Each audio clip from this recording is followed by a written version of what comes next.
আসসালামু আলাইকুম পোলাপান। আমরা ফিজিক্স 1 এর যে মডেল টেস্ট আপনাদের হচ্ছে ওই মডেল টেস্টের সলভ নিয়ে আমরা আজকে কথা বলবো, সেই জন্যই এই ক্লাসটা করা বা ভিডিওটা করা। তাহলে আমরা চলে আসি, ঝটপট সময় নষ্ট না করে আমরা P1 এর সলভ করতে যাচ্ছি। শুরুতে আমরা যেটা করব, আমাদের 20টা এমসিকিউ ছিল, 20টা এমসিকিউ ছিল, সেই 20টা এমসিকিউ আমরা সলভ করে ফেলি। বেশ কিছু এমসিকিউ এরকম আছে যে যেগুলো আসলে আপনারা একদম সরাসরি মুখস্থ অ্যান্সার জানেন, সেগুলো বসাই দিলেই হবে। কিছু কিছু আবার ম্যাথ সলভ করতে হবে। তো অ্যান্সার শিট আপনারা পেয়ে গেছেন কিনা আমি জানি না, আমি বলে দিচ্ছি। সবগুলো অ্যান্সার আমি এখানে লিখে দিচ্ছি, সেই সাথে যেগুলোর সলভ দরকার হবে সেগুলো আমি বলে দিব। তাহলে আমরা শুরু করছি। এক নম্বরের অ্যান্সারটা কি হবে দেখেন। প্রশ্ন আপনাদের কাছে আছে স্লাইড ক্যালিপার্সের 35 ভাগ হচ্ছে প্রধান স্কেলের 35 ভাগ ভার্নিয়ার স্কেলের 40 ভাগের সমান। তাহলে ভার্নিয়ারের কি হচ্ছে, ভার্নিয়ারের হচ্ছে 40 ঘর, ভার্নিয়ারের 40 ঘর ইকুয়ালস টু হচ্ছে মূল স্কেলের কত, মূল স্কেলের হচ্ছে 35 ঘরের সমান। সুতরাং ভার্নিয়ারের এক ঘর সমান কত, ভার্নিয়ারের এক ঘর সমান হচ্ছে মূল স্কেলের 35/40 ঘর এর সমান। এখন আপনাকে যেহেতু বলে দিছে যে প্রধান স্কেল, মূল স্কেল মানে হচ্ছে প্রধান স্কেল, তো প্রধান স্কেল বা মূল স্কেলের এক ঘর, মূল স্কেলের এক ঘর কত, মূল স্কেলের এক ঘর সমান হচ্ছে 1 মিলিমিটার। সুতরাং মূল স্কেলের 35/40 ঘর, অ্যাকচুয়ালি এইটা আসলে কি, এইটা হচ্ছে ভার্নিয়ার স্কেলের এক ঘরের সমান। তো এইটার ভ্যালু কত হবে, তাহলে এইটার ভ্যালু হবে 35/40, সরি এইটার ভ্যালু হবে হচ্ছে 35/40 মিলিমিটার। খুব ভালো কথা, সোনার বাংলাদেশ বুঝতে পারলেন। তাহলে মূল স্কেলের এক ঘর জানেন 1 মিলিমিটার, ভার্নিয়ার স্কেলের এক ঘর জানেন 35/40 মিলিমিটার। তো আপনার কি বাইর করতে হবে, আপনার বাইর করতে হবে হচ্ছে ভার্নিয়ার ধ্রুবকটা কত। তো ভার্নিয়ার ধ্রুবকটা কত হবে, মূল স্কেলের এক ঘর মাইনাস প্রধান স্কেলের এক ঘর, দ্যাট মিন্স 35/40। তো এখান থেকে আপনি ক্যালকুলেশন করেন, ক্যালকুলেশন করলে আপনি পেয়ে যাবেন হচ্ছে 40 minus 35 divided by 40, that means হচ্ছে 5/40, 5/8 1/8। ক্যালকুলেটর বসাই দিলে আপনার হবে। এক নাম্বারটার অ্যান্সার আসবে হচ্ছে গ। নিশ্চয়ই সবাই বুঝতে পারছেন। দুই নম্বরে চলে আসি। দুই নম্বরে কি বলা হয়েছে, স্ফেরোমিটারের সাহায্যে বক্রতার ব্যাসার্ধ নির্ণয়ের সূত্র কোনটি। তো এটা অ্যাকচুয়ালি আপনার ঝাড়া মুখস্থ রাখা ছাড়া কিছু করার নেই, এটি অ্যান্সার হবে হচ্ছে গ নাম্বারটি। আচ্ছা, তিন নম্বরেও চলে আসি। তিন নম্বরে বলেছে নীতির সাহায্যে ভর পরিমাপে কোন ত্রুটি পরিহার করা হয়। তো এটাও অ্যাকচুয়ালি ধরো মানে আমাদের পরিমাপ যে চ্যাপ্টারটা, আমাদের তো এই প্রথম তিনটা চ্যাপ্টার ভেক্টর গতিবিদ্যা আর পরিমাপ নিয়ে আমাদের এই পরীক্ষাটা হয়েছে। তো পরিমাপ থেকে পরিমাপের ত্রুটি বা ভার্নিয়ার স্কেল রিলেটেড কিছু ম্যাথ হবে, যেই ম্যাথগুলো আমরা ম্যাথ আকারে সলভ করব। আদারওয়াইজ অন্যান্য যে জিনিসপত্রগুলো আছে, এই যে কোন ত্রুটিতে কি, পিছর ত্রুটি, শূন্য ত্রুটি, লেভেল ত্রুটি, এগুলো একটু ঝাড়া মুখস্থ রাখতে হবে। তো যতদূর আমার মনে হচ্ছে এটি হচ্ছে লেভেল ত্রুটি হবে। তিনের অ্যান্সারটি হবে কত, তিনের অ্যান্সারটি হবে হচ্ছে গ। ওকে, এগিয়ে যাই আমরা 4 নম্বরে। 4 নম্বরে বলেছে পরীক্ষা দ্বারা প্রমাণিত অনুকল্পকে কি বলা হয়। তো পরীক্ষা দ্বারা প্রমাণিত যখন হয়ে যাবে, পরীক্ষা দ্বারা প্রমাণিত হয়ে গেলে তখন সেটাকে আমরা বলবো হচ্ছে তত্ত্ব। তো 4-এর অ্যান্সার কত হবে, 4-এর অ্যান্সার হবে হচ্ছে খ। নিশ্চয়ই বুঝতে পারছেন সবাই। 5 নাম্বার, 5-এ চলে আসি। 5 নাম্বার এবং 6 নাম্বারের জন্য কিছু ডেটা দেওয়া আছে। 5 এবং 6-এ গেলে আমাদেরকে কিছু ম্যাথ সলভ করতে হবে। সো আমরা এই পাশের জায়গা জমি সব পরিষ্কার করে ফেলি।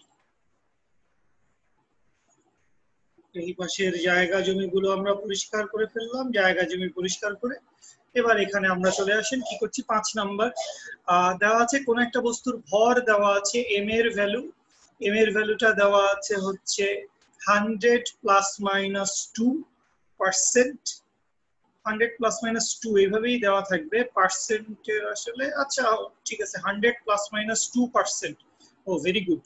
এই 100টা দেওয়া আছে কোথায়, 100টা দেওয়া আছে কেজিতে। Very good, very good. আচ্ছা, বেশ ভালো প্রশ্ন, বেশ ভালো প্রশ্ন। এবং আয়তনটা দেওয়া আছে কত, ভেরি ইম্পর্টেন্ট। আয়তনটা দেওয়া আছে হচ্ছে 10 মিটার কিউব, প্লাস মাইনাস দেওয়া আছে কত, প্লাস মাইনাস দেওয়া আছে হচ্ছে 3%। Very interesting. তো সচরাচর আমরা এই ডেটাগুলোকে যেভাবে প্রসেস করি, আমরা লিখি হচ্ছে ভরের মান কত, ভরের মান হচ্ছে 100 কেজি, এবং ডেল এম এটাকে আমরা বলি হচ্ছে ভর ত্রুটি, প্লাস মাইনাসের পরে যা থাকবে। এখন খেয়াল করো, তোমাকে এখানে কি বলা হয়েছে, এই ত্রুটিটা হচ্ছে 2%। তার মানে 100 কেজিতে কম বেশি হবে কত, 2%। তো 100 কেজিতে যদি 2% কম বেশি হয়, এখানে আসলে সুখের কথা, ভরটা 100 কেজি দেওয়া আছে, তার মানে এখানে ডেল এম এর ভ্যালু কত হবে? ডেল এম এর ভ্যালু হবে হচ্ছে 2 কেজি। নিশ্চয়ই সবাই বুঝতে পেরেছো? আচ্ছা, চলে আসি হচ্ছে ভি এর ক্ষেত্রে। তো ভি এর আয়তনটা কত বলা আছে? আয়তনটা বলা আছে হচ্ছে 10 মিটার কিউব। এইখানে দেখো মজাটা কি করেছে, তোমাকে এখানে বলেছে যে আয়তনের শতকরা ত্রুটিটা দেওয়া আছে, ডেল ভি এর পরিমাণ দেওয়া আছে পার্সেন্টেজে, সেটার ভ্যালু কত? 3%। সো 100 যদি হইতো তাহলে 3 হইতো, এখানে কত আছে? 10। তাহলে ডেল ভি এর পরিমাণ হবে কত? ডেল ভি এর পরিমাণ হবে হচ্ছে 0.3%। নিশ্চয়ই সবাই বুঝতে পারছো। 5 নম্বর এমসিকিউতে এই ডেটাগুলো দেওয়া আছে, তো এটা ধরে আমরা হচ্ছে 5 নম্বরটা সলভ করব। 5 নম্বরে বলেছে ঘনত্বের শতকরা ত্রুটি কত, এটা আমাদেরকে বাইর করতে বলছে। স্বাভাবিক ঘনত্বের শতকরা ত্রুটি আমাদেরকে বাইর করতে বলবে। আমরা যদি ঘনত্বের শতকরা ত্রুটিটা বের করতে চাই, তো ঘনত্বের শতকরা ত্রুটি, ঘনত্বের ইকুয়েশন আমরা কি জানি? রো ইকুয়ালস টু হচ্ছে এম বাই ভি। সো ঘনত্বের শতকরা ত্রুটি that means del rho by rho. Del rho by rho সমান কি হবে? দেখো এম এর পাওয়ারও হচ্ছে 1, ভি এর পাওয়ারও হচ্ছে 1, তাহলে কোনো সমস্যা নাই। That means del M by M plus আমরা লিখবো হচ্ছে ডেল ভি বাই ভি। যেহেতু শতকরা ত্রুটি বলেছে, ইনটু টোটালটাকে কি করব? টোটালটাকে দিয়ে দিব হচ্ছে 100%। নিশ্চয়ই সবাই বুঝতে পারছি। আচ্ছা, তাহলে সবকিছুর ভ্যালু বসায় দেন। ডেল এম সমান কত? ডেল এম সমান আপনি জানেন হচ্ছে 2 ডিভাইডেড বাই 100 প্লাস এখানে কত আসবে? এখানে আসবে হচ্ছে 0.3 ডিভাইডেড বাই 10 ইনটু কি আসবে? ইনটু আসবে হচ্ছে 100%। এখান থেকে আপনি ক্যালকুলেশন করলে আপনার এইটা অ্যাকচুয়ালি কত চলে আসবে? পার্সেন্টেজ হিসাব করলে আপনি অ্যাকচুয়ালি পেয়ে যাবেন হচ্ছে 5%। এবং আপনারা কি খেয়াল করছেন, আমি কিন্তু অনেকগুলো এমসিকিউ সলভ যে করছি ক্যালকুলেটরের সাহায্য ছাড়াই করে ফেলছি। হাতে কিন্তু মোবাইলে কিন্তু সবগুলো প্রশ্ন লেখা আছে, ঠিক আছে? ক্যালকুলেটর কিন্তু কোথায় এখনো খুঁজে পাইনি। ক্যালকুলেটর দরকার হতে পারে একটু পরে, বাট মানে ভার্সিটি প্রিপারেশনের জন্য আপনি একটা হালকা প্রস্তুত হয়ে গেলেন, এটা আপনাকে বুঝাই দিলাম আর কি। তাহলে 5 এর অ্যানসারটি কি হবে? 5 এর অ্যানসারটি হবে হচ্ছে খ। তো 5 এর অ্যানসারটি খ হয়ে গেল। তো 6 নম্বরের অ্যানসার করার জন্য আপনি 6 নম্বর অ্যাকচুয়ালি করে ফেলছেন। 6 নম্বরে কি বের করতে বলছে? 6 নম্বরে বের করতে বলছে ঘনত্বের পরম ত্রুটির সঠিক মান কোনটি। তো এককটা তো আপনি দেখতে পাচ্ছেন, কেজি পার মিটার কিউব। তো ঘনত্বের এককটা কি হবে? ঘনত্বের এককটা হবে হচ্ছে কেজি পার মিটার কিউব। পরম ত্রুটি কোনটা? এইটুকু হচ্ছে পরম ত্রুটি। 100% দিয়ে গুণ করার আগে, 100% দিয়ে গুণ করার আগে যেটা রয়ে গেছে সেটাকে আমরা কি বলবো? সেটাকে আমরা বলবো হচ্ছে এটা হচ্ছে তার পরম ত্রুটি। তো সেই পরম ত্রুটির ভ্যালু কত হবে? সেই পরম ত্রুটির ভ্যালু হবে 0.5, এবং 0.5টা হবে হচ্ছে কেজি পার মিটার কিউবে। দ্যাট মিন্স 6 নাম্বারটা কি হবে? 6 এর অ্যান্সার হবে হচ্ছে ঘ। ঠিক আছে? ঘোড়া ঘাস খায়, 6 এর অ্যান্সার হচ্ছে ঘ।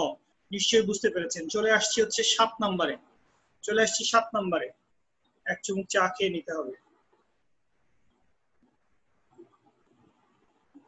এটা প্রশ্নে বলা নাই। যাই হোক, 7 নম্বরে কি বলেছে? 7 নম্বরে বলেছে a প্লাস বি এবং a মাইনাস বি এর মডিউলাস সমান ভেক্টর দ্বয়ের মধ্যবর্তী কোণের মান কত? 7 নম্বরের অ্যান্সার হবে খ। এখন কেন হবে এটা কি আসলে আজকের দিনে ব্যাখ্যা করার দরকার আছে নাকি? এটা সবাই আপনারা পারছেন, পারা উচিত। এটা কিন্তু একদম বইতেই ডিরেক্ট আছে, আপনি খুঁজলে এটা সরাসরি পেয়ে যাচ্ছেন। 7 এর অ্যান্সার হচ্ছে খ। কেউ না বুঝলে পরে জিজ্ঞেস করবেন। আচ্ছা, 8 নাম্বার, একটি ভেক্টরকে সর্বোচ্চ কয়টি উপায়ে ভাগ করা যায়? অসংখ্য উপায়ে ভাগ করা যায়, কোনো ঠিক ঠিকানা নাই, যা ইচ্ছা তাই করা যায়। 1400 উপাংশে ভাগ করা যাবে, মানে অনেক কষ্ট হয়ে যাবে, দরকার নাই। আচ্ছা, 9 নাম্বার চলে আসি। 9 নম্বরের জন্য আবারও এই ডান পাশের অত্র এলাকা পরিষ্কার করার প্রয়োজন পড়ছে। 9 নম্বরের কোশ্চেনটা সবাই খেয়াল করেছেন নিশ্চয়ই। প্রশ্নটা দেখে আমি কিছুক্ষণ চিন্তা করছি যে আসলে প্রশ্নটা ঠিক আছে কিনা, বা একটু কনফিউজড ছিলাম, এরকম একটা ব্যাপার। 9 নম্বরে দেখো, ধরে নিলাম প্রশ্নটা ঠিক আছে, তাহলে প্রশ্নটা ঠিক থাকলে এখানে তোমাকে কি বলা হয়েছে? সমানে এত লাল কালি দিয়ে লেখা হচ্ছে কেন? এখানে বলা হয়েছে I plus J. I plus J এর সাথে আমরা কি করব?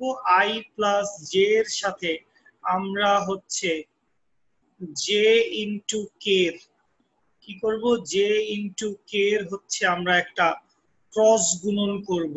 তো যেহেতু জে এর সাথে হচ্ছে আই ক্রস জে প্লাস কে, দেখেন এরকম একটা ব্যাখ্যা আমরা করতে পারি।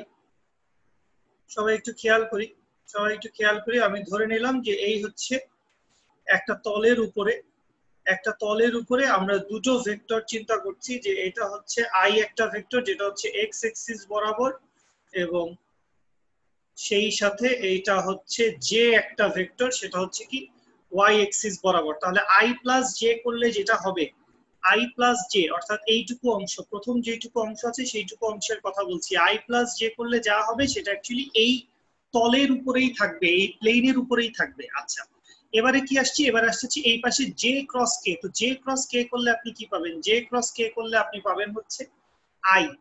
ঠিক আছে, জে ক্রস কে করলে আপনি যদি আই পান, তার মানে আই প্লাস জে যেটা করছি সেটা আসলে এই সারফেসের উপর আছে। আবার জে ক্রস আই, 9 নম্বর প্রশ্নটি আমার মনে হচ্ছে 9 নম্বর প্রশ্নটি ভুল রয়েছে।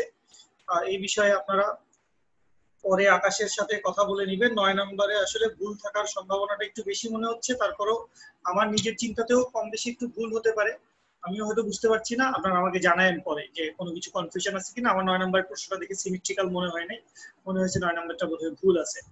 সময় নষ্ট না করে চলে আসি হচ্ছে 10 নম্বরে। 10 নম্বরে কি বলেছে, 10 নম্বরে বলেছে স্কেলার ফাংশনকে ভেক্টরে রূপান্তরিত করে কে, স্কেলার ফাংশনকে ভেক্টরে রূপান্তর করে হচ্ছে গ্রেডিয়েন্ট। দ্যাট মিন্স হচ্ছে এটা হবে গ নাম্বার, স্কেলার ফাংশনকে ভেক্টরে রূপান্তর করে হচ্ছে গ্রেডিয়েন্ট। আচ্ছা, 11 নম্বরে চলে আসি। 11 নম্বর কোশ্চেনটা বেশ ইন্টারেস্টিং, কোনো একবার কোনো একটা পাবলিক ভার্সিটিতে এসেছিল, বোর্ডেও একাধিকবার এসেছে, খুবই চমৎকার।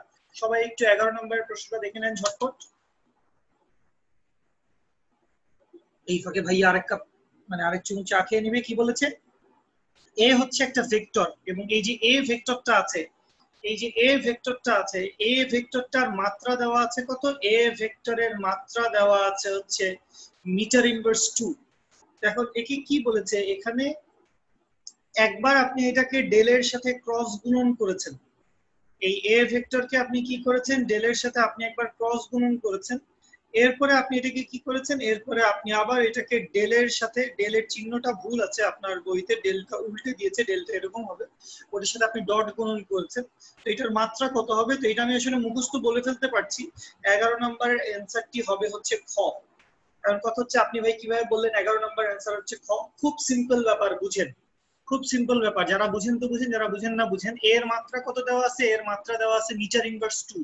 তো মাত্রা মিটার ইনভার্স 2 দেওয়া আছে, তো যখন একবার ডেল করছেন, তো ডেলের ভিতরে আসলে কি আছে, ডেলের ভিতরে আছে ডেল ডেল এক্স, অথবা আছে ডেল ডেল ওয়াই, অথবা কি আছে, অথবা আছে ডেল ডেল জেড। তার মানে আপনি অ্যাকচুয়ালি জিনিসটাকে কি করতেছেন, আপনি অ্যাকচুয়ালি জিনিসটাকে ডিফারেন্সিয়েট করতেছেন। সবাই একটু বুঝেন, এই এমসিকিউটা আমার খুব পছন্দের। আপনি এই রাশিমালাটাকে কি করছেন, আপনি এই রাশিমালাটাকে ডিফারেন্সিয়েট করছেন।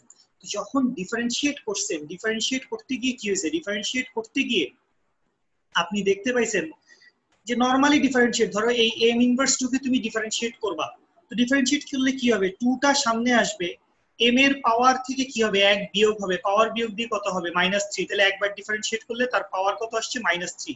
এবার আরেকবার এটাকে ডিফারেন্সিয়েট করবে, তো আরেকবার ডিফারেন্সিয়েট করলে -2টা সামনে থাকুক, এবার -3টা আসবে, এবার তার পাওয়ার থেকে আরো 1 বিয়োগ হবে, আরো 1 বিয়োগ হয়ে কত হবে, তার পাওয়ারটা এখন হবে হচ্ছে -4। তো মনে রাখেন, কোন একটা যে কোনো একটা রাশিকে, যে কোনো একটা রাশিকে আমরা যখন কি করছি, যে কোনো একটা রাশিকে আমরা যখন ন্যাবলা দিয়ে গুণ করে দিচ্ছি, ডেল বা ন্যাবলা দিয়ে গুণ করে দিচ্ছি, তার মানে আসলে আমরা কি করছি, সেটাকে বারবার ডিফারেন্সিয়েট করছি। তো ডিফারেন্সিয়েট করলে উপরে পাওয়ার কি হইতে থাকবে, একটা একটা করে বিয়োগ হইতে থাকবে। আশা করি বুঝতে পেরেছেন, আশা করি বুঝতে পেরেছেন। চলে আসি হচ্ছে 12 নাম্বার। অত্র এলাকা পরিষ্কার করে ফেললাম,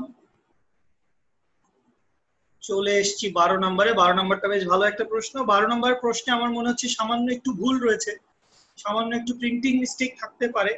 ওরা কি মনে করিস আমাকে একটু জানায়, যে এ একটা ভেক্টর দেওয়া আছে, সেটা হচ্ছে twice I plus thrice J plus 4k, এই একটা ভেক্টর দেওয়া আছে, এবং বি একটা ভেক্টর দেওয়া আছে, সেটা হচ্ছে thrice I plus M J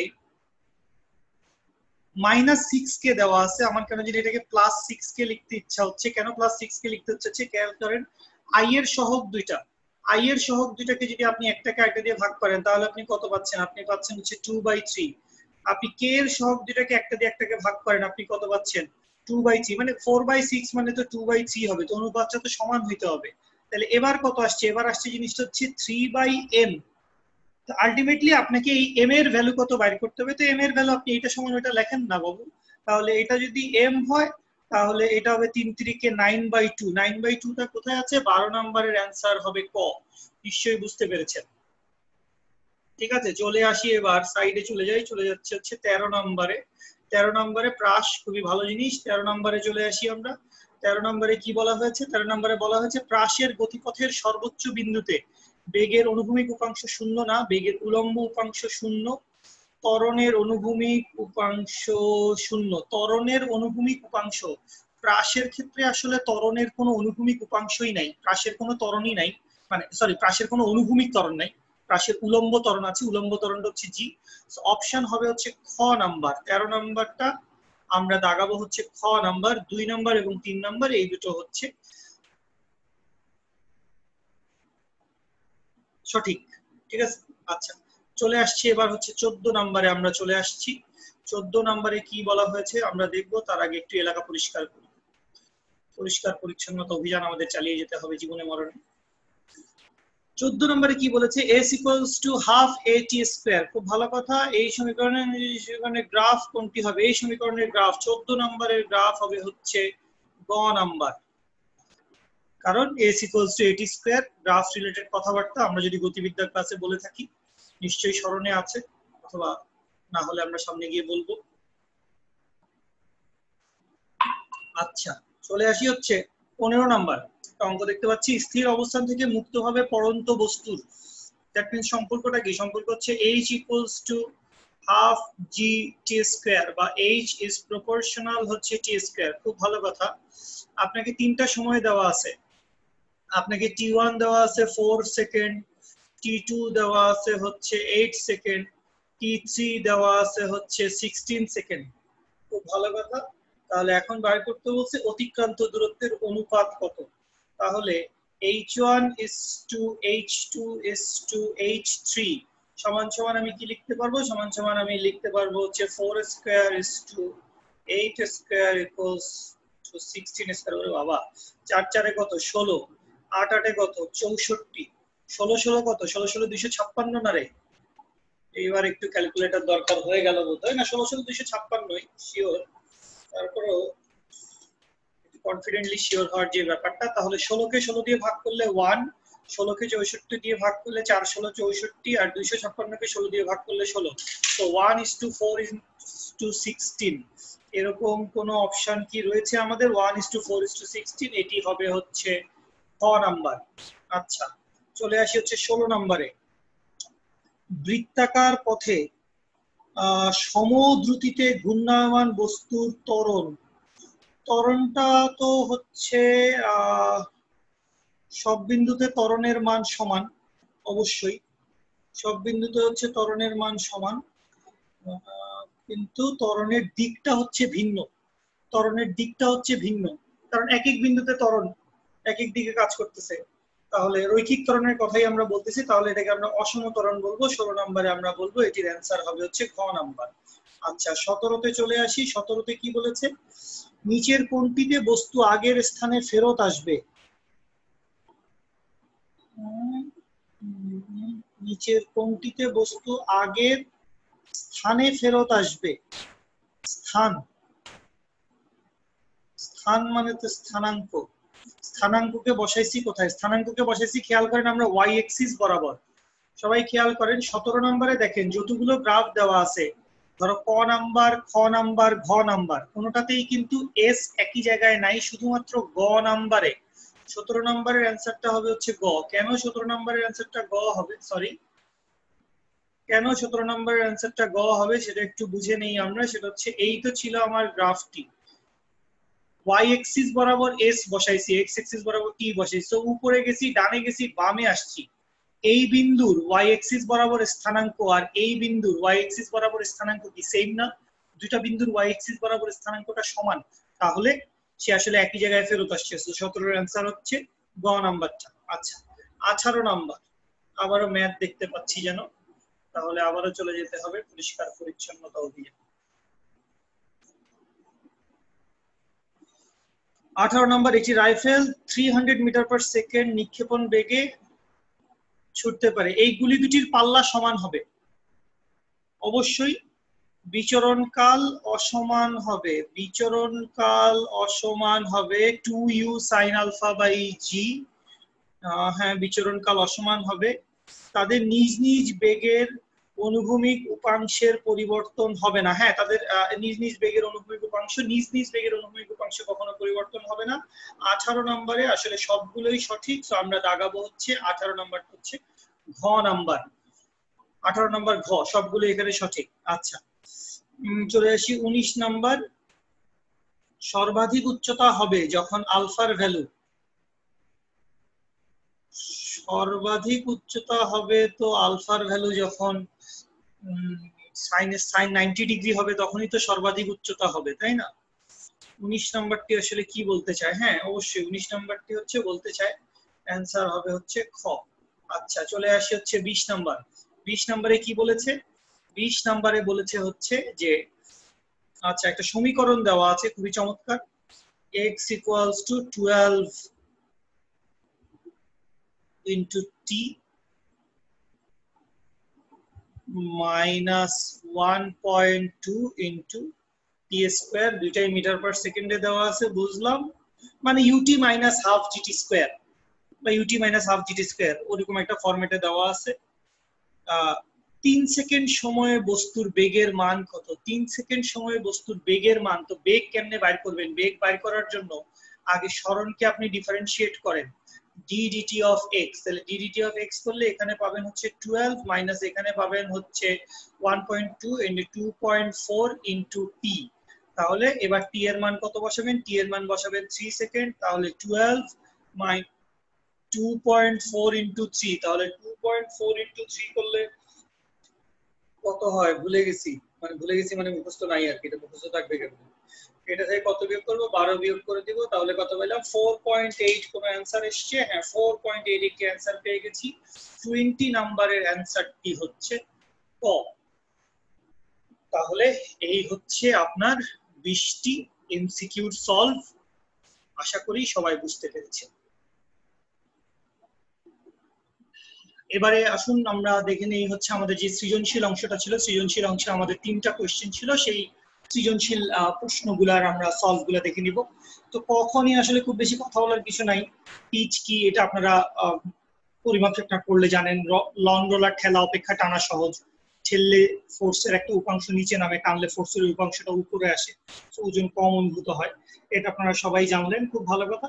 তাহলে এবার আমরা চলে আসি 1 নম্বরের প্রশ্নে, আমরা সৃজনশীল পার্টটাই সলভ করবো। আপনাকে যেটা বলা হয়েছে যে এটা হচ্ছে একটা নদী, এইটুকু অংশে হচ্ছে নদীর পানি টানি আছে, মাঝখানের এই অংশে নদীর পানি আছে, খুব ভালো কথা, এবং এই ডিরেকশন বরাবর স্রোত এদিকে যাচ্ছে। স্রোত কোন দিকে যাচ্ছে? স্রোত হচ্ছে এই বরাবর যাচ্ছে।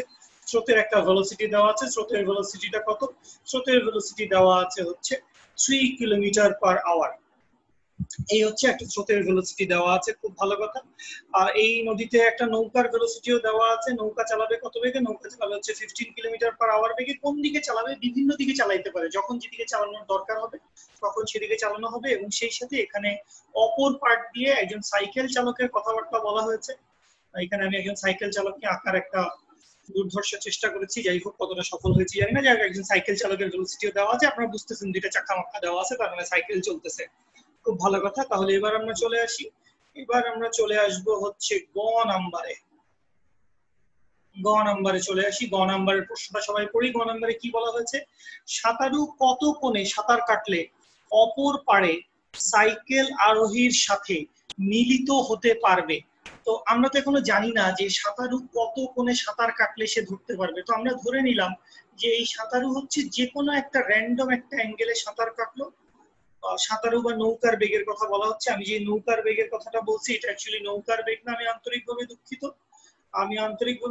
এই যে নৌকার বেগ কথাটা বলেছিলাম ভাইয়া, সেটা অ্যাকচুয়ালি কি হবে? এটা অ্যাকচুয়ালি এখানে একজন সাঁতারুর ভেলোসিটির কথা বলা আছে, ওই একই কথা, নৌকা, স্পিডবোট, সাঁতারু, মানব চালিত যন্ত্র। আমরা ধরে নিলাম এই বরাবর লোকটা হচ্ছে ইউ ভেলোসিটিতে সাঁতার কেটেছে, এবং কত কোণে সে সাঁতার কেটেছে আমি ধরে নিলাম সে হচ্ছে স্রোতের সাথে আলফা কোণে সাঁতার কেটেছে। তাহলে আমরা ধরে নিলাম যে ওই সাঁতারু যদি স্রোতের সাথে আলফা কোণে সাঁতার কাটে, তাহলে স্রোতের সাথে যদি সে আলফা কোণে সাঁতার কাটে, তাহলে ঘটনাটা কি ঘটছে একটু সবাই খেয়াল করি। আমি ধরে নিলাম যে লোকটা হচ্ছে স্রোতের সাথে আলফা কোণে সাঁতার কেটেছিল, তো লোকটার যাওয়ার কথা ছিল কোন বরাবর, লোকটা তো সোজাসুজি যেতে চেয়েছিল, লোকটা রওনা দিয়েছিল এই ডিরেকশনে যাওয়ার জন্য। তো খুব স্বাভাবিক কথা, স্রোত হচ্ছে লোকটাকে ধাক্কা দিবে। তো লোকটা হয়তোবা, আমি ধরে নিলাম যে এখানে একটা নতুন একটা বিন্দু আছে, এটা হচ্ছে সি বিন্দু, সাধারণ কথা বলছি, সাধারণ হয়তো সি বিন্দুকে দেখে যাত্রা শুরু করেছিল, কিন্তু সেই সি বিন্দুতে সে আসলে পৌঁছাতে পারবে না। সে আসলে পৌঁছাবে কোথায়, স্রোতের ধাক্কার কারণে ধাক্কা খেতে খেতে সে অন্য আরেকটা অ্যাঙ্গেলে, সে এই বরাবর একটা অ্যাঙ্গেলে সে এরকম একটা জায়গায় গিয়ে পৌঁছালো। আমি ধরে নিলাম যে এইটা কি, এইটা হচ্ছে ডি বিন্দু। তাহলে আমি ধরে নিলাম যে এই লোকটা বা এই সাঁতারুটা, বারবার লোকের কথা বলছি, সাঁতারুর কথা বলি, এই সাঁতারু যদি আলফা কোণে রওনা দেয় তাহলে ডি বিন্দুতে যাবার পরে সে হচ্ছে সাইকেল আরোহীর সাথে মিলিত হতে পারবে। তো এই যে ডি বিন্দুতে আমি ধরে নিয়েছি কি, ডি বিন্দুতে তারা কি হবে, ডি বিন্দুতে তারা মিলিত হবে। তো ডি বিন্দুতে তারা মিলিত হবে, এটা আমরা ধরে নেওয়ার মানেটা কি, এটা আমরা ধরে নেওয়ার মানেটা হচ্ছে খুবই চমৎকার একটা অঙ্ক। সাঁতারু যখন এ বিন্দু থেকে রওনা দিয়েছে, সেটা ইউ ভেলোসিটিতে রওনা দিয়েছে, সেটা ভি এর সাথে আপেক্ষিক বেগ করে সে একটা লব্ধি বেগ আর, সেই আর বেগে সে ওখানে পৌঁছেছে, সেই সবকিছু ঠিক আছে। এখন ঠিক যতক্ষণ সময় ধরে সাঁতারু যতক্ষণ সময় ধরে এ থেকে ডি বিন্দুতে এসেছে, এই সাইকেল আরোহী ঠিক একই সময় ধরে বি থেকে ডি বিন্দুতে এসেছে। অর্থাৎ আমি যেটা বলতে চাচ্ছি সেটা হচ্ছে সাঁতারু এবং সাইকেল আরোহী দুইজনেই একই সময়ে নেয়, সেটাই তো হওয়ার কথা। সাঁতারু এবং সাইকেল আরোহী, সাঁতারু এবং সাইকেল আরোহী এরা দুজনে কি করছে, এরা দুজনে হচ্ছে একই পরিমাণ সময় নিচ্ছে। যদি তারা মিলিত হতে চায় তাহলে অবশ্যই একই পরিমাণ সময় নেবে, তাহলে তারা একই পরিমাণ সময় নিয়েছে। কত সেই সময়টা, আমি ধরে নিলাম সেই সময়টা হচ্ছে টি। আচ্ছা, খুব ভালো কথা। তো এই টি সময়টা কত এটা আপনি এখনো জানেন না। তো খেয়াল করেন ওই যে সাঁতারুর ভেলোসিটিটা আছে, সাঁতারু কত বেগে রওনা দিয়েছিল, ইউ বেগে আলফা অ্যাঙ্গেলে রওনা দিয়েছিল। এই যে ইউ ভেলোসিটি আলফা অ্যাঙ্গেলটা আছে, এটাকে আমরা দুইটা উপাংশে ভাগ করলাম, অ্যাঙ্গেল যার সাথে তার সাথে কি হবে, কজ উপাংশ। তো আনুভূমিক বরাবর একটা উপাংশ আসবে, সেটার ভ্যালু কত, সেটার ভ্যালু হচ্ছে ইউ কজ আলফা। ইউ এর ভ্যালু আপনি জানেন, আলফা এখনো জানেন না, আলফাটা অ্যাকচুয়ালি আপনি বের করতে চান। এবং উলম্ব বরাবর একটা উপাংশ আসবে, উলম্ব বরাবর একটা উপাংশ আসবে হচ্ছে ইউ সাইন আলফা। বুঝতে পারছেন সবাই? তাহলে আমরা ফার্স্টে একটু হিসাবটা করি হচ্ছে কার জন্য, আমরা ফার্স্টে হিসাবটা করি হচ্ছে সাঁতারুর জন্য। তো আমরা যদি সাঁতারুর জন্য হিসাব করতে চাই, খেয়াল করেন উলম্ব বরাবর সাঁতারুর সরণ কত হয়েছে, উলম্ব বরাবর সাঁতারুর সরণ হয়েছে ডি। উলম্ব বরাবর সাঁতারুর বেগের উপাংশ কত, উলম্ব বরাবর সাঁতারুর বেগের উপাংশ হচ্ছে ইউ সাইন আলফা। এবং কতটুকু সময় লেগেছে, সময় লেগেছে টি পরিমাণ। সাঁতারু এ থেকে ডি বিন্দুতে গিয়েছে, তো এ থেকে ডি বিন্দুতে যাওয়ার জন্য তার যে উলম্ব সরণটা হয়েছে, ভার্টিক্যাল যে ডিসপ্লেসমেন্ট, সেই ভার্টিক্যাল ডিসপ্লেসমেন্টটা কত হয়েছে, সেই ভার্টিক্যাল ডিসপ্লেসমেন্টটা হচ্ছে ডি এর সমান, নদীর প্রস্থের সমান। নিশ্চয়ই বুঝতে পারছেন। তাহলে আমাদের যেটা জাতীয় সূত্র, সমবেগে চলমান যে কোনো বস্তুর জন্য এস ইকুয়ালস টু হচ্ছে ভিটি, এই সূত্র অনুযায়ী খেয়াল করো আমি লিখলাম হচ্ছে ডি সমান সমান হচ্ছে U sine alpha into T. বা এই ইকুয়েশন থেকে আমি টি এর একটা সমীকরণ বের করে নিতে পারি। টি সমান কত আসবে, টি সমান আসবে হচ্ছে D divided by U sine alpha. এইটা একটা ইকুয়েশন আপনি পাইলেন, এটাকে আপনি রাখলেন, খুব ভালো কথা, ঠিক আছে। আচ্ছা, এবারে চলে আসেন, এই যে সাইকেল আরোহীর একটা ভেলোসিটি দেওয়া আছে, সাইকেল আরোহীর ভেলোসিটি কত দেওয়া আছে, সাইকেল আরোহীর ভেলোসিটি দেওয়া আছে হচ্ছে 10 কিলোমিটার পার আওয়ার, যেটাকে আমরা পি দ্বারা লিখেছি। তো এই যে 10 কিলোমিটার পার আওয়ার, এই 10 কিলোমিটার পার আওয়ার বেগে সাইকেল আরোহী কতক্ষণ সময় ধরে চলেছে, সাইকেল আরোহী এই টি সময় ধরেই চলেছে। তো টি সময় ধরে চলেছে, টি সময় ধরে চলার কারণে সে কোত্থেকে কোথায় আসছে, সে হচ্ছে বি থেকে ডি তে চলে আসছে। এই যে বি থেকে সে ডি তে চলে আসছে, বি থেকে ডি তে চলে আসছে, সে আসলে কত দূরত্ব অতিক্রম করেছে, সে আসলে বিডি দূরত্ব অতিক্রম করেছে। এবার আমরা চলে আসি কার জন্য, এবার আমরা চলে আসি হচ্ছে সাইকেল আরোহীর জন্য। তো সাইকেল আরোহী কত দূরত্ব অতিক্রম করেছে, সাইকেল আরোহী অতিক্রম করেছে হচ্ছে বিডি দূরত্ব। তাহলে এইখানেও আমরা কি করতে চাইছি, এইখানেও আমরা আসলে ওই এস ইকুয়ালস টু ভিটি সূত্রটাই বসাতে চাইছি। এস ইকুয়ালস টু ভিটি বসাবো। এস ইকুয়ালস টু ভিটি যদি বসাই তাহলে এই জায়গায় আমরা কি লিখতে পারবো, এই জায়গায় আমরা লিখতে পারবো হচ্ছে বিডি। বিডি সমান সমান কি, বিডি সমান সমান হচ্ছে ভি এর মান কত, ভি এর মান যেটা হচ্ছে ওর আনুভূমিক বেগের মান, আনুভূমিক বেগের মান কত, আনুভূমিক বেগের মান হচ্ছে পি, বসাই দিলাম, ইনটু হচ্ছে টি, টি এর মান কত, টি এর মান আপনি চাইলে বসাইতে পারবেন হচ্ছে T divided by U sine alpha. আচ্ছা, এখন এই ইকুয়েশনের পরে আপনি আসলে পুরোটা সলভ করতে পারেন নাই, কারণ আপনি বিডি এর ভ্যালু কত হবে জানেন না। এখন এই যে বিডিটা আছে, এই বিডিটাকে খেয়াল করেন, আমি আরেকভাবে রিপ্রেজেন্ট করতে চাইছি, সেটা হচ্ছে, একটা সেকেন্ড,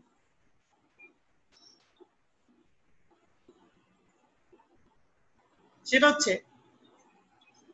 সাঁতারুর ক্ষেত্রে আবার আমরা ফেরত আসি। সাঁতারু যখন কি করেছিল, সাঁতারু যখন এ বিন্দু থেকে ডি বিন্দুতে গিয়েছিল, সাঁতারুর দুই রকম সরণ হয়েছিল। একটা হচ্ছে সাঁতারুর আনুভূমিক সরণ। তো সাঁতারুর আনুভূমিক সরণটা আসলে কত, এখানে যদি একটা পয়েন্ট বলি, এই পয়েন্টকে যদি ই বিন্দু নাম দেই, তাহলে সাঁতারুর আনুভূমিক সরণটা কি আসলে এ ই হচ্ছে কিনা। সাঁতারুর আনুভূমিক সরণটা কত, সাঁতারুর আনুভূমিক সরণটা হচ্ছে এ ই, এবং আয়তক্ষেত্রের সমান ও সমান্তরাল দুইটা বাহু, তাহলে এ ই আর বিডি এই দুইটা কি পরস্পর সমান হয় কিনা। এ ই আর বিডি এই দুটো পরস্পর সমান না, এ ই আর বিডি এই দুটো হচ্ছে পরস্পর সমান। এখন খেয়াল করেন, এই যে এ ই আর বিডি এই দুটাকে যে আমরা পরস্পর সমান বললাম, এইটা কার ছিল, এইটা ছিল হচ্ছে সাঁতারুর জন্য। এটা কিরকম বেগ, এটা হচ্ছে আনুভূমিক, সরি এটা কিরকম দূরত্ব, এটা হচ্ছে আনুভূমিক বরাবর অতিক্রান্ত দূরত্ব, এইটা হচ্ছে আনুভূমিক বরাবর অতিক্রান্ত দূরত্ব। তো এই আনুভূমিক বরাবর দূরত্বটা অতিক্রম করার জন্য সাঁতারুর আনুভূমিক বরাবর কয়টা বেগ কাজ করেছিল, সাঁতারুর আনুভূমিক বরাবর বেগ কাজ করেছিল দুইটা, একটা হচ্ছে স্রোতের বেগ এবং আরেকটা হচ্ছে ইউ কজ আলফা, যেটা হচ্ছে নৌকার বেগের অনুভূমিক উপাংশ। তাহলে এই যে এইটা আছে, এখানেও আবারও আমরা ওই এস ইকুয়ালস টু ভিটি বসাচ্ছি। এই এই সমান আমরা কি লিখতে পারবো, এই সমান আমরা লিখতে পারবো হচ্ছে V plus U cos alpha into হচ্ছে টি। নিশ্চয়ই বুঝতে পারছেন সবাই, নিশ্চয়ই বুঝতে পারছেন। তাহলে এখন তো আসলে হয়েই গেল, এই বিডি এর একটা ভ্যালু আপনি পেয়ে গেলেন, বিডি এর ভ্যালু আপনি কত পেয়ে গেলেন, বিডি এর ভ্যালু আপনি পেয়ে গেলেন হচ্ছে আসলে এই এর মান, এই এর মান কোনটা, এটা হচ্ছে এই এর মান। আবার এখানে বিডি এর এই ভ্যালুটা পেয়েছেন, তাহলে এবার আমরা বসায় দিই এখানে আসলে এই D by U sine alpha, D by U sine alpha কে আপনি টিও রাখতে পারেন, কোনো সমস্যা নাই। তাহলে খেয়াল করেন বিডি সমান কি লেখা যাবে, বিডি সমান লেখা যাবে হচ্ছে পি ইনটু টি সমান, এই পাশে কি লেখা যাবে, এই পাশে লেখা যাবে হচ্ছে V plus U cos alpha into কি লেখা যাবে, ইনটু লেখা যাবে হচ্ছে টি। তো টি টি ক্যান্সেল আউট করে দেন।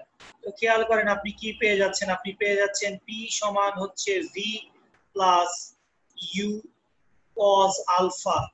পি এর মান জানেন, ভি এর মান জানেন, ইউ এর মান জানেন, ক্যালকুলেশন করলে এখান থেকে আলফার ভ্যালুটা বের হয়ে যাবে। মূলত এই অঙ্কটা আমরা হয়তো আরেকটু সহজে করতে পারতাম, সেটা হচ্ছে একদম সিম্পলি বলে দেই, সেটা হচ্ছে এ বিন্দু থেকে সাঁতারু রওনা দিয়েছে, ডি বিন্দুতে পৌঁছেছে। সাঁতারুর যেই আনুভূমিক বেগের উপাংশ যদি তারা মিলিত হতে পারে, সাঁতারুর যে আনুভূমিক বেগের উপাংশ, দ্যাট মিন্স কত, দ্যাট মিন্স হচ্ছে এই যে এইটা V plus U cos alpha, এটা হচ্ছে সাঁতারুর আনুভূমিক বেগের উপাংশ। এই উপাংশটা ওই পাশের আনুভূমিক বেগের সমান হবে, অর্থাৎ ই এর সমান হবে।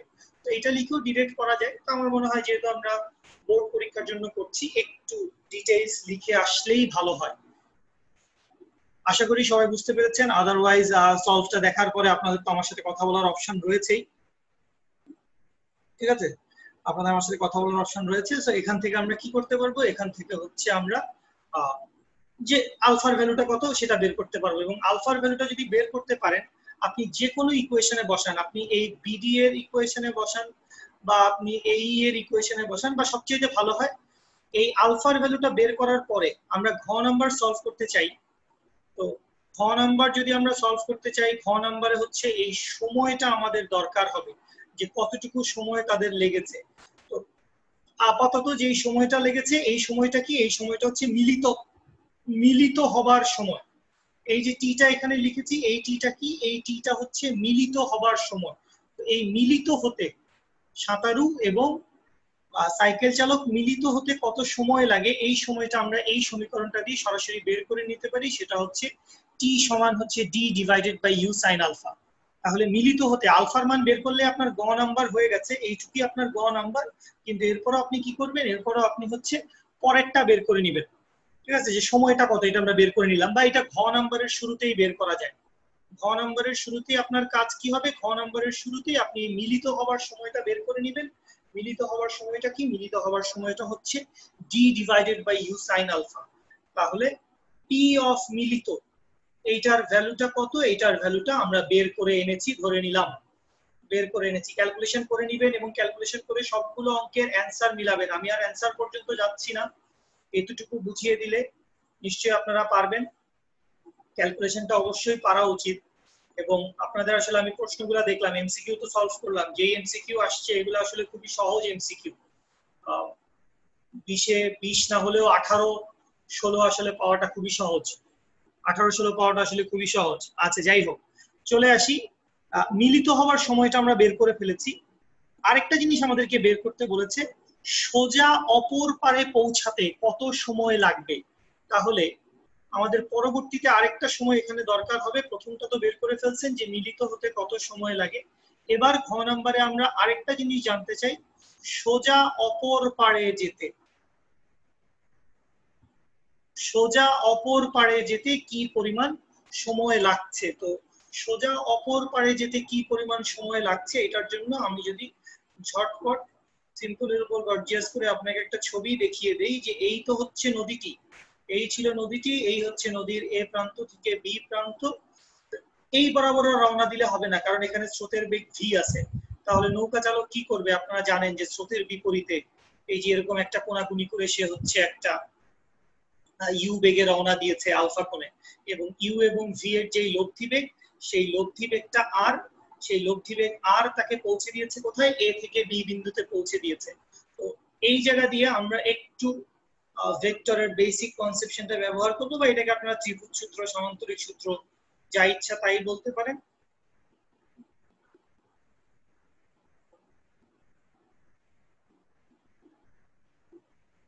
ঠিক আছে, এই যে হচ্ছে ট্রায়াঙ্গেল, ট্রায়াঙ্গেল অফ এবিসি। এই ট্রায়াঙ্গেল অফ এবিসি টাতে আমরা খেয়াল করি, এখানে অতিভুজের মান কত, অতিভুজের মান হচ্ছে ইউ, আর এই পাশের এই বাহুটার মান কত হবে, স্রোতের বেগ, এটা হচ্ছে স্রোতের বেগ ভি। তাহলে লব্ধি বেগ আর এর মানটা আপনি পেয়ে যাবেন। এটা হচ্ছে আপনার প্রথম কাজ। আমরা এখন অপর পারে, সরাসরি অপর পারে পৌঁছাতে, সরাসরি অপর পারে পৌঁছাতে কি পরিমাণ সময় লাগে সেটা বের করতে চাই। তাহলে লব্ধি বেগ আর এর মান আমরা পেয়ে যাব। লব্ধি বেগ আর এর মান কত আসবে, লব্ধি বেগ আর এর মান আসবে, সিম্পলি পিথাগোরাস বসিয়ে দিচ্ছি ভাইয়া, √u² - v²। তাহলে সরাসরি অপর পারে পৌঁছাতে লব্ধি বেগের মান কত সেটা জেনে গেলাম। এই যে লব্ধি বেগটা কাজ করছে কোথায়, লব্ধি বেগটা কাজ করছে হচ্ছে নদীর প্রস্থ বরাবর। তাহলে নদীর প্রস্থ ডিটা আমরা জেনে গেছি, নদীর প্রস্থ ডি আমরা জেনে গেছি, খুব ভালো কথা। বা ডি তো দেওয়াই আছে, আপনি আর জানবেন কি, তো ডি আপনি জানেন। এবার এবি রেখার উপরে আমরা আবারও এটা ব্যবহার করতে চাই, s = vt। s = vt যদি বসাই, তাহলে আমি লিখবো ডি সমান সমান হচ্ছে r * t। কোথায়, এটা হচ্ছে সরাসরি অপর পার, অপর পর্যন্ত লিখে রাখলাম। তাহলে এখান থেকে টি অফ অপর আপনি বের করে ফেলতে পারছেন। টি অফ অপর কত আসবে, টি অফ অপর আসবে হচ্ছে ডি ডিভাইডেড বাই আর, আর এর ভ্যালু বসিয়ে দিবেন, ক্যালকুলেশন করবেন। তো আপনাকে ঘ নাম্বার অঙ্কে বলেছে যে এই যে দুটো সময়, এই দুটো সময়ের ব্যবধানটা কত, কতক্ষণ সময় ব্যবধান। প্রশ্নটা নিশ্চয়ই আপনাদের সবার সাথে আছে, প্রশ্নটা দেখে নিলে আপনি বুঝবেন যে এই দুটো সময় ব্যবধান কত, সেটি হচ্ছে আপনাকে বের করতে বলেছে। কোনটা আগে গেছে বা কোনটা পরে গেছে, মিলিত হইতে কতক্ষণ সময় লাগলে, এরকম একটা অ্যাজাম্পশন আমরা বলবেন। ঠিক আছে, বুঝতে পেরেছি সবাই? তো এই হচ্ছে আমাদের প্রথম এমসিকিউটি। ঠিক আছে, সরি প্রথম এমসিকিউ বলছি, এটা হচ্ছে আমাদের প্রথম 1 নাম্বার সৃজনশীলটা। অতঃপর আমরা চলে যাব 2 নাম্বার সৃজনশীলে। এবারে চলে আসছি আমরা আমাদের 2 নাম্বার সৃজনশীলে। খুবই সহজ, এটা তো আসলে 9-10 এর ম্যাথ। এই অঙ্ক কেন আসলে, এটা কি আসলে এসএসসি এর ক্লাস নিচ্ছি কিনা, ঠিক এসএসসি এর মডেল টেস্ট, আমি কনফিউজড হয়ে যাচ্ছি। এটা তো 9-10 এর ম্যাথ, এই এত সহজ অঙ্ক কেন পরীক্ষায় আসবে, এত সহজ অঙ্ক বোর্ড পরীক্ষায় আসবে না। এই অঙ্ক আসলে সলভ করারও কিছু নাই, তারপরও আছে যেহেতু নিয়ম রক্ষার্থে সলভ করলাম। দেখেন আপনাকে বলছে যে একটা বাস, সেই বাসটা স্থির অবস্থা থেকে, বাসটাও স্থির অবস্থায় ছিল, লোকটাও স্থির অবস্থায় ছিল, সবাই স্থির অবস্থায় ছিল। তো বাসটা হঠাৎ করে 2 মিটার পার সেকেন্ড স্কয়ার ত্বরণে চলতে শুরু করছে। তো লোকটা দাঁড়ায় ছিল 25 মিটার পিছনে, 25 মিটার পিছন থেকে লোকটা 10 মিটার পার সেকেন্ড বেগে বাসটাকে ধরার জন্য দৌড় দিল। তো ধরতে পারবে কি পারবে না, এই তো কোশ্চেন। এটা নিশ্চয়ই আপনারা সবাই পারছেন। আমি জাস্ট খুব সংক্ষেপে বলে চলে যাচ্ছি। গ নাম্বারে বলেছে 10 সেকেন্ড পরে বাসটির বেগ কত নির্ণয় করো। তো বাসের জন্য গ নাম্বারটি করছি আমরা। বাসের জন্য 10 সেকেন্ড পরে বাসের বেগ কত? 10 সেকেন্ড পরে বাসের বেগ হচ্ছে v সমান হচ্ছে u প্লাস এটি। তো আদি বেগ যেহেতু বাসটি স্থির ছিল, প্রশ্নে বলেই দেওয়া আছে বাসটি স্থির, তাহলে u এর ভ্যালু হচ্ছে 0। তাহলে আপনি বসায় দেন 2 ইনটু হচ্ছে t এর ভ্যালু কত? t এর ভ্যালু হচ্ছে 10 সেকেন্ড পরে যেহেতু বের করতে বলছে, বের হয়ে গেল 10 সেকেন্ড পরে বাসটির বেগ কত। Very good.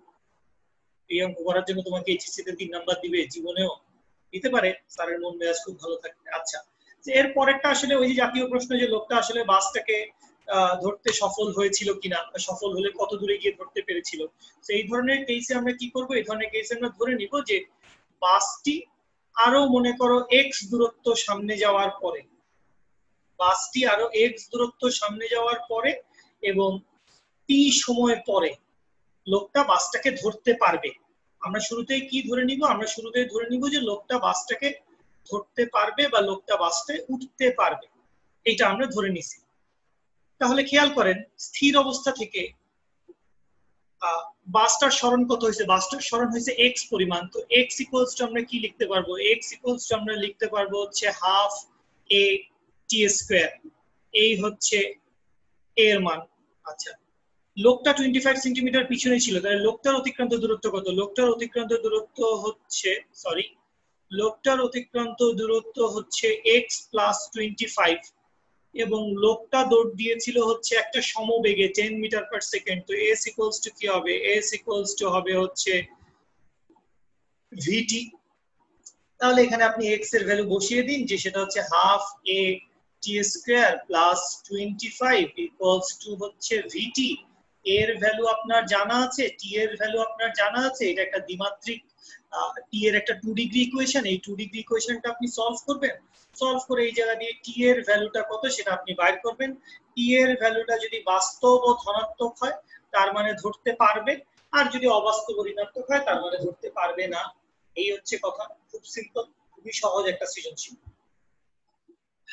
এবারে আমরা আমাদের 3 নাম্বার এবং শেষ যে সৃজনশীলটা আছে এটা সলভ করব। তো এইটা মোটামুটি একটু ভালো একটা সৃজনশীল হয়েছে বলা যায়, তাও এটা খুব কমন প্যাটার্নের সৃজনশীল। এত সহজ সৃজনশীল আসলে পরীক্ষায় আসে না। আপনাদের প্রথম ফিজিক্স পরীক্ষা যেটাই হয়েছে, অনলাইনে আপনারা পরীক্ষা দিচ্ছেন।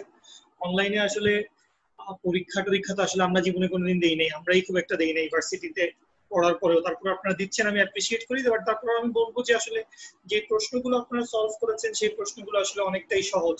এত সহজ প্রশ্ন বোর্ড ইদানিং আসে না। বোর্ডে ঢাকা বোর্ড বা অন্যান্য যেই বোর্ডগুলো আছে সেই বোর্ডগুলো গত 2-3 বছরে বেশ ভালো ভালো সৃজনশীল দিয়েছে। তো আপনার বোর্ড কোয়েশ্চেন, আপনি এই যে মডেল টেস্ট দিয়েছেন, এই মডেল টেস্টের চাইতে মিনিমাম 40-50% বেশি কঠিন হবে বা সৃজনশীল হবে, আরো অনেক বেশি মাথা ঘামাতে হবে। এগুলো তো একদম সহজ, যা আছে বসাইলেই হয় এরকম। আমরা চলে আসি 3 নম্বরে। কি বলছে? অনেক অনেক কথা বলছে, এত কথার কোনো দরকারই নাই। ভারত, বাংলাদেশ, সাকিব আল হাসান, সৌরভ গাঙ্গুলি, রুবেল দাস সব বাদ। যেটা বলা হয়েছে সেটা হচ্ছে একজন ব্যাটসম্যান, সে কি করছে? সে 30 ডিগ্রি অ্যাঙ্গেলে 20 মিটার পার সেকেন্ড বেগে একটা বলকে সে হিট করছে। 20 মিটার পার সেকেন্ড বেগে 30 ডিগ্রি অ্যাঙ্গেলে বলকে হিট করছে। 60 মিটার সামনে, ব্যাটসম্যান থেকে ঠিক 60 মিটার সামনে একই সরলরেখায় একজন ফিল্ডার দাঁড়িয়ে ছিল। যেই মুহূর্তে সে বলটাকে হিট করেছে, ঠিক সেই মুহূর্তে এই ফিল্ডারটা দৌড়ে দৌড়ে রওনা দিয়েছে, সে বলটাকে ক্যাচ ধরতে চায়। এই হচ্ছে ঘটনা। তাহলে সলভ করে ফেলি, খুবই সহজ। গ নাম্বারে যে অঙ্কটা আসছে এটা আসলে এমসিকিউর অঙ্ক। কি বলেছে? সর্বোচ্চ কত উচ্চতায় উঠবে।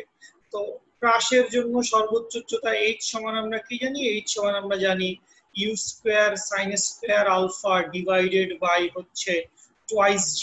u এর ভ্যালু জানেন, আলফার ভ্যালু জানেন, g এর ভ্যালু তো ছোটবেলায় শিখেছেন। সবকিছুর ভ্যালু বসায় দেন, সর্বোচ্চ কত উচ্চতায় উঠবে বের হয়ে যাবে। এটা নিয়ে কোনো কথাবার্তার অবকাশ দেখছি না। আচ্ছা, এবারে চলে আসি হচ্ছে ঘ নাম্বারে। ঠিক আছে, মানে ব্যাটসম্যান কি আদৌ আউট হয়েছে কিনা বা ফিল্ডারটা এসে ওই বলটাকে ক্যাচ ধরতে পারবে কিনা, এটাই এখন বাকি কথা থাকে। তো এটা এখন আপনাকে বাইর করতে হবে। তো এটার জন্য আসেন, ফার্স্টে হচ্ছে আমরা বলের পাল্লা বা ক্রাশের পাল্লাটা কত সেটা হিসাব করতে চাই। ঠিক আছে, বলটা বা যে প্রাসটা আছে সেই প্রাসটার পাল্লাটা কত, প্রাসের পাল্লাটা কত সেটা আমরা হিসাব করতে চাই। তো প্রাসের পাল্লা আর সমান আমরা কি জানি, আর সমান আমরা জানি U square sine 2 alpha divided by G. এইটা একটু ক্যালকুলেশন করে যাই, that means 20 square into sin 2 alpha, that means 60 degree divided by g এর ভ্যালু হচ্ছে 9.8। তাহলে আমাদের ক্যালকুলেটর কোথায়, 20 square into sin 60 degree divided by 9.8। যদি আমার ক্যালকুলেশন ঠিক থেকে থাকে, তোরা ক্যালকুলেশনটা একটু মিলায় দেখিস, তাড়াহুড়ায় ভুল হইতেই পারে, ম্যান ইজ মর্টাল। এই তাড়াহুড়ায় ভুল হয়ে গেল, দেখলি তো।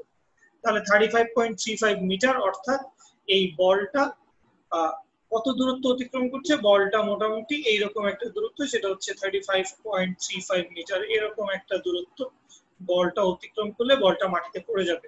এই যে বলটা মাটিতে পড়ে যাচ্ছে, বলটার কতক্ষণ সময় লাগছে, তো ওই প্রাসটার বিচরণকাল বা দোলনকাল, পর্যায়কাল যেটাই বলেন, বিচরণকালই আমরা বলে থাকি, বিচরণকাল কথাটাই একটু স্মার্ট। তো এই বিচরণকালটা কত সেটা বের করতে চাই। তো বিচরণকাল সমান কত, বিচরণকাল সমান হবে হচ্ছে twice U sin alpha divided by হচ্ছে g, that means 2 into 20 into sin alpha এর ভ্যালু কত 30 ডিগ্রি divided by g এর ভ্যালু হচ্ছে 9.8। তাহলে চলে আসি 2 into 20 into sin 30 degree divided by 9.8 করলে আসে হচ্ছে 2.04 সেকেন্ড। অর্থাৎ এই যে ব্যাটসম্যান যে বলটাকে হিট করেছে সেই বলটা কত সময় পরে, সেই বলটা হচ্ছে 2.04 সেকেন্ড পরে সেই বলটা হচ্ছে মাটিতে পড়ে যাবে। তো ফিল্ডারকে যদি আসলে এই বলটাকে ধরতে হয়, তাহলে ফিল্ডারকে আসলে এই 2.04 সে আসলে ধরা যাবে না। আমি এখনই বুঝে ফেলেছি যে আসলে এটা ধরা যাবে না। এই অঙ্কটাও নিশ্চয়ই দেখছেন, এত সহজ অঙ্ক। আকাশ ভাইয়া আপনি যদি এই ভিডিওটা দেখে থাকেন, এত সহজ অঙ্ক ভাইয়া বোর্ড পরীক্ষায় আসবে না। তো এই লোকটিকে কি করতে হবে, এই ফিল্ডারটিকে এই দূরত্বটা অতিক্রম করতে হবে। তো এই দূরত্বটা কত, এই দূরত্বটা হচ্ছে অবশ্যই প্রাস যেহেতু 35.35 অতিক্রম করে ফেলেছে, সুতরাং ফিল্ডারের অতিক্রান্ত দূরত্ব, বল বা ক্যাচ ধরার জন্য ফিল্ডারকে কত দূরত্ব অতিক্রম করতে হবে, ফিল্ডারকে অতিক্রম করতে হবে 60 minus 35.35, so 60 minus 35.35, that means 24.65। তো এইটুকু দূরত্ব তাকে অতিক্রম করতে হবে, 2.65 মিটার দূরত্ব অতিক্রম করতে হবে। সময় কত, সময় হচ্ছে 2 সেকেন্ড। তো যদি এটাকে 2 সেকেন্ড দিয়ে ভাগ করে দেই 2.04, তাহলে তার ভেলোসিটি কত হওয়া উচিত, তার ভেলোসিটি হওয়া উচিত হচ্ছে 12 মিটার পার সেকেন্ড। কিন্তু এখানে যেই ফিল্ডারটি দেওয়া ছিল সেই ফিল্ডারটি একটু স্লো। আমরা না বাংলাদেশের ফিল্ডার না, সবাই অস্ট্রেলিয়া বা নিউজিল্যান্ডের কেউ হইলে 15 মিটার ভেলোসিটিতে, 15 মিটার পার সেকেন্ড ভেলোসিটিতে দৌড়ায় আসতো, আইসে দাঁড়ায় থাকতো এখানে আরো 1 সেকেন্ড, এখানে দাঁড়ায় একটু চা নাস্তা খাইতো, তারপরে বলটাকে ক্যাচ ধরতো, ওরা আরামেই ধরতে পারতো। আমরা দরকার হচ্ছে, আমাদের দরকার কত, 12 মিটার পার সেকেন্ড ভেলোসিটিতে দৌড়তে হয়, আমরা 8 মিটার পার সেকেন্ড ভেলোসিটিতে দৌড় দিচ্ছি। তো এখানে আসলে ধরতে পারবে না, ক্যাচ ধরতে পারবে না, খুবই সহজ কথা। আমি আসলে এই সৃজনশীল গুলো সলভ করে খুব একটা খুশি হতে পারিনি। প্রথম সৃজনশীলটা মোটামুটি একটু ছিল 1 নাম্বার, 2 নাম্বার 3 নাম্বার দুটো সৃজনশীলই আসলে অতি সহজ। এই সৃজনশীলগুলো যদি আপনারা পরীক্ষা এখন দিতে থাকেন, আমি বলছি না এরকম প্রশ্ন পরীক্ষায় আসে না, এইসব প্রশ্নই পরীক্ষায় আসে, বাট আমার কথা হচ্ছে এই কোশ্চেনে যদি আপনি পরীক্ষা দেন তাহলে আসলে আপনার এমসিকিউ তে 20 আউট অফ 20, সৃজনশীলে 30 মানে জাস্ট এমসিকিউ তে আপনি 20 এ 18 পান, সৃজনশীলে আপনি 30 এর ভিতরে 25 থেকে 28 পান। মানে 50 এর যদি পরীক্ষা হয়ে থাকে, যেটা আমি বুঝলাম 50 এর পরীক্ষা হয়ে থাকলে আপনার আসলে 45 নাম্বার তোলাটা কোনো ব্যাপারই না। আমি জানি না যারা পরীক্ষা দিচ্ছেন কে কি রকম মার্কস পাইছেন, পরীক্ষা আসলে খুবই সহজ হয়েছে আপনাদের, ঠিক আছে। তো এই হচ্ছে সলভগুলো নিজেরা করে অ্যান্সার মিলাই নিন আর আমার সাথে পরবর্তীতে যোগাযোগ করেন। থ্যাংক ইউ, এইটুকুই, তেমন কোনো কথা নেই, পরবর্তীতে আবার দেখা হবে, কথা হবে। ধন্যবাদ, শুভরাত্রি, আল্লাহ হাফেজ।